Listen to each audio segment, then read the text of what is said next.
Lesson 19.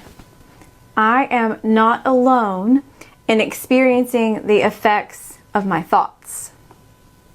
The idea for today is obviously the reason why your seeing does not affect you alone. You will notice that at times the ideas related to thinking precede those related to perceiving, while at other times the order is reversed. The reason is that the order does not matter. Thinking and its results are really simultaneous, for cause and effect are never separate. Today we are again emphasizing the fact that minds are joined. This is rarely a wholly welcome idea at first, since it seems to carry with it an enormous sense of responsibility, and may even be regarded as an invasion of privacy. Yet, it is a fact that there are no private thoughts. Despite your initial resistance to this idea, you will yet understand that it must be true if salvation is possible at all. And salvation must be possible because it is the will of God. The minute or so of mind searching which today's exercises require is to be undertaken with eyes closed. The idea for today is to be repeated first, and then the mind should be carefully searched for the thoughts it contains at that time. As you consider each one, name it in terms of the central person or theme it contains, and holding it in your mind as you do so, say, I am not alone in experiencing the effects of this thought about. The requirement of as much indiscriminateness as possible in selecting subjects for the practice periods should be quite familiar to you by now, and will no longer be repeated each day, although it will occasionally be included as a reminder. Do not forget, however, that random selection of subjects for all practice periods remains essential throughout. Lack of order in this connection will ultimately make the recognition of lack of order in miracles meaningful to you. Apart from the as-needed application of today's idea, at least 3 practice periods are required, shortening the length of time involved if necessary. Do not attempt more than 4. I am not alone in experiencing the effects of my thoughts. This is obviously a continuation from yesterday's exercise, yesterday's lesson. I am not alone in experiencing the effects of my seeing. Seeing is perception, thinking is thought.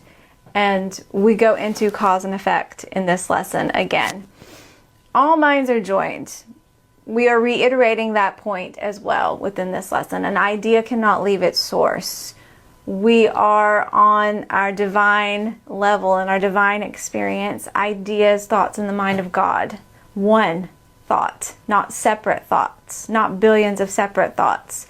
Here in our human experience, we have physical bodies, and it is built the world to reinforce the idea of separation. But we are not our bodies, we are mind. All minds are joined. We're still one. Even in our human experience, we are still one. Where are we joined? At the only level we can be joined, the level of mind. So this lesson reiterates all minds are joined, and also that remembering this profound principle helps us to take responsibility, which it says an enormous, what does it say? An enormous sense of responsibility. Yeah, I've been saying that. It does help you to take an enormous sense of responsibility, but not to overwhelm you, to inspire you about the power that you have and to take it back into your own hands. Enormous sense of responsibility because you are not alone in experiencing the effects of your thinking and your seeing. This lesson goes into cause and effect again too. What comes first? You know, as a student of A Course in Miracles, I've wondered this myself. Is it the thinking that leads to my perception? Because if thought is cause, then that must be the generative source. But this lesson says, you know what, it doesn't really matter because it all happens so quickly in an instant. moment by moment, the eternal now is very important as far as time goes with A Course in Miracles. It's the only reality there really is right now. Its cause and effect is simultaneous, this lesson says. So whether it's the thought that leads to the perception or the perception that leads to the thought, it's all amplifying the power of your mind. This lesson also emphasizes that there are no private thoughts. That is one that I come back to in my mind as well and repeat to myself quite often. There are no private thoughts. We are not alone in experiencing the power of our thinking, the power of our perception, but we can also take that power to transform any wrong-minded perception, wrong-minded thinking. It's important to remember that every thought we have is a contribution to the collective experience. Every thought we have, every perception, the way that we see things is our contribution to consciousness, is our contribution to the world. Yeah, it's an enormous sense of responsibility. Not only for your personal experience, that which is happening within your personal life, but you learn to see there is no personal versus over there and here and my family and those people there. We're all one. All minds are joined. What we do is affecting situations we can't even know about, either positively or negatively. Like I said, you're either part of the solution or part of the problem. You might as well claim your power and be transformative. Our thoughts matter. Our thoughts are the causal level. Our thoughts are the source, the generative catalyst for our perception and for our experience, the effect.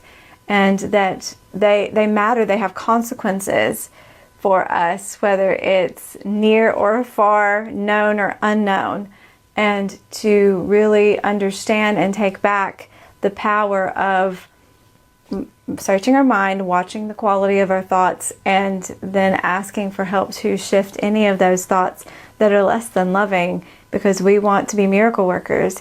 We want to think the thoughts of God. We want to transform anything that is neutral or loveless into something that is loving and wonderful and good and beautiful and holy.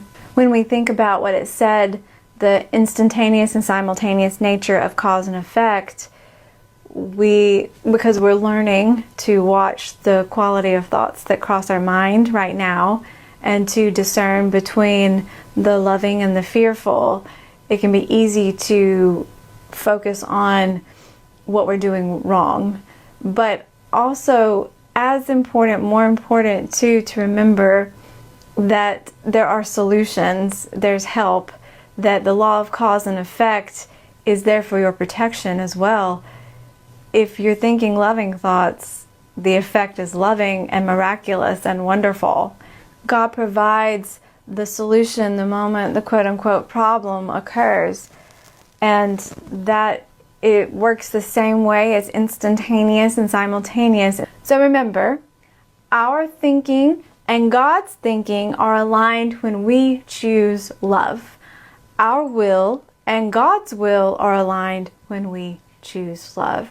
By extending and expressing love and loving thought in the world, we are creating miracles. And that's the goal. Remember, you were created to work miracles. You were created to be joined with the mind of God. You can't not be joined with the mind of God in our divine experience, but in our human experience, we can forget that. Remember, it's the dream where we've forgotten we're asleep. But when we awaken to the fact we're dreaming, we can become helpful and useful and generative within the dream. The Course says God's will for us is perfect happiness. Happiness and our function are one. Our purpose. What is our function, our purpose? Extending love. And that is true co-creation with God, because we are completely realigned right back into a joining with the thinking, with the will of God. And that is our natural state. and that only then will we find the happiness and inner peace that the Course is helping us to remember and get back to. I think another word for inner peace is harmony, and I like to think of that realignment back into our natural state with the mind of God as being in harmony with God and living from a state of perfect harmony and grace and love in that awareness. So let's do our lessons. Let's keep going with these exercises. Every day it's reinforcing a principle a little bit more, a little bit more, a little bit more, a little bit more structure in how we do the exercises. And remember, you were created to work miracles, and that will lead you to a state of perfect happiness, and it will have miraculous effects here in the world. I'll see you tomorrow.